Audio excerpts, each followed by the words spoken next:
मैं पूछती हूँ माँ जी, ये बुआ जी कब तक हमारे घर में रहेगी? सारा दिन खांसती रहती है। आप इन्हें इनके घर भेज दी क्यों नहीं? राधा की छोटी बहू पीरिया ने पूछा। अरे ये अब कहीं नहीं जाएगी, यही मरेगी, तभी पिंड छूटेगा हमारा इनसे। बड़ी बहू रेखा ने कहा। अरे तो जल्दी मरे ना, खुद के बेटे बहू ने तो घर से निकाल दिया। चली आइए हमारी साथी पर मूंग डालने। प्रिया गुस्से से बोली। खुद नहीं आई है, हमारी प्यारी सासू माँ ने लाया है इन्हें अपने साथ। रेखा भी गुस्से में थी। अरे तो मैंने क्या उसका जीवन भर का ठेका ले रखा है? मेरी बताई मेरी सहेली की बेटी से शादी नहीं की थी, उसने अपने बेटे का उसी का बदला लेना चाहती थी। बहुत गुणगान करती रहती है ना अपने बहू का, उसे एहसास कराना चाहती थी कि उसका निर्णय गलत था। उसकी बहू बहुत खराब है। उसके मन में उसकी बहू के लिए नफरत भरना चाहती थी, इसलिए तो उसे शिक्षा पढ़ाकर बेटे बहू से लड़वा कर यहाँ ले आई।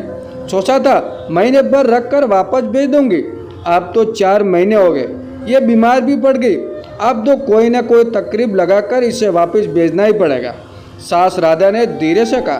तब तक तुम लोग शांत रहो, मैं भी अब इसे उब गई हूँ। इसे भगाने का उपाय करती हूँ, नहीं तो ये जाने वाली नहीं है। बीना ने अपने कमरे में लेटे लेटे सब सुना और उस मनुष्य घड़ी को कोसने लगी।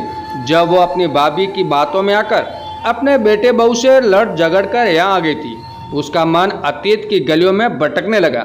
4 बहन 1 भाई। बीना तीसरे नंबर की बहन थी। भाई सबसे छोटा था। पिताजी एक सुखी संपन्न किसान थे। खेतीबाड़ी अच्छी थी, फसल अच्छी होती थी और बेची भी जाती थी। घर में खाने पीने की कमी न थी, पर दादी की नज़रों में पोतियों को अच्छा खाना खाने की जरूरत न थी।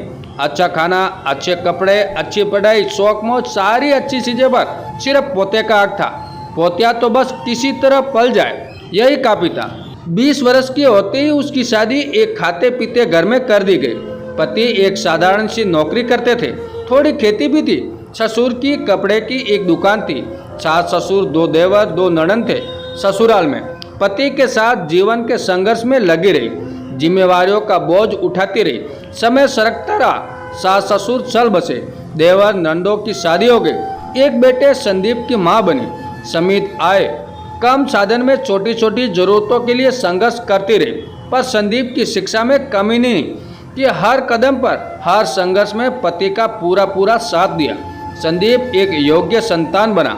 अपनी पढ़ाई पूरी कर संदीप एक अच्छी नौकरी पा गया और उन्होंने उसकी शादी एक सुंदर सुशील लड़की से कर दी गई। एक पोते का जन्म हुआ। अच्छे दिन आए थे कि पति चल बसे, वो अकेली हो गई। अनेक अवसरों पर उसकी भाभी भी आती रही। वो संदीप की शादी अपनी सहेली की बेटी से करवाना चाहती थी, पर बीना ने संदीप की शादी अपने पड़ोस में रहने वाली निमिता से करवा दी, जो सुंदर होने के साथ साथ सुशील और व्यवहार कुशल भी थी। उसकी भाभी राधा को ये बात एकदम पसंद नहीं आई। वो जब भी आती निमिता में कमियां निकालकर बीना को भड़काती रहती। संदीप की शादी की 5वीं सालगिरह पर वो आई और बीना के कहने पर 15 दिनों के लिए रुक गई। राधा शुरू से ही निमिता को नापसंद करती थी और बीना को उसके विरुद्ध भड़काती रहती थी। बीना को नमिता से ज़्यादा शिकायतें नहीं थी, पर राधा के बार बार कहने पर बीना को भी निमिता के प्रत्येक काम में गलती नजर आने लगी थी। बात बात पर झगड़ने होने लगे। एक दिन झगड़ा इतना बड़ा कि बीना बेटे बहू के बार बार कहने पर भी नहीं रुकी और कभी न आने की बात कह अपनी भाभी राधा के साथ अपने मायके आ गई। बीना का मायका उसके घर के मुकाबले ज़्यादा सुखी संपन्न था। घर राधा के नाम था और सारे पुश्तैनी गहने पैसे भी राधा के पास ही थे, इसलिए घर में उसकी चलती थी। शुरू में बीना की खूब आवाभगत हुई और सबने हाथों हाथ लिया। संदीप लेने भी आया, पर मां नहीं गई। धीरे धीरे हालात बदलते गए और घर में बीना का महत्व कम होता गया। उसकी अपेक्षा होने लगी और बीना को अपना घर याद आने लगा। उसे यह भी पता चल गया कि जो बहुएं राधा के सामने अच्छे होने का दिखावा करती थी, वे पीठ पीछे राधा का मजाक उड़ाती रहती है और भला बुरा कहती रहती है। उसने खुद अपने कानों से सुना था। उन्होंने बातें करते हुए उसे अपनी बहू निमिता की याद आती और उसकी अच्छाइयाँ भी समझ में आने लगी थी। वो बीमार पड़ गई और सबने उससे दूरियां बना ली। ना कोई उसका हाल पूछता, ना ही समय से उचित खाना दवा मिल रहा था। वो अपने घर जाना चाहती थी, पर कैसे जाए? उसे अपने बेटे बहू पोते अपने घर की बहुत याद आने लगी। वो सोचती खुद ही तो आई थी और संदीप लेने आया तो भी नहीं गई। अब कैसे जाए, क्या करे, कैसे दूर होगी उसकी परेशानी, कब खत्म होगा उसका संघर्ष। सारा जीवन तो संघर्ष करते ही बीता, क्या बुढ़ापे में भी सैन नहीं लिखा, सोचते हुए बीना रोने लगी। मम्मी कैसी तबीयत है तुम्हारी, कहते हुए संदीप कमरे में आया। तुम, बीना आश्चर्यचकित हो गई। हाँ मम्मी जी, हम आए हैं आपको लेने, अपने घर चलिए मम्मी जी, निमिता ने बीना के पैर छूते हुए कहा। मुझे जो जो गलतियाँ हुई है मैं सबके लिए आपसे माफ़ी मांगती हूँ, मुझे माफ़ कर दीजिए और घर चलिए।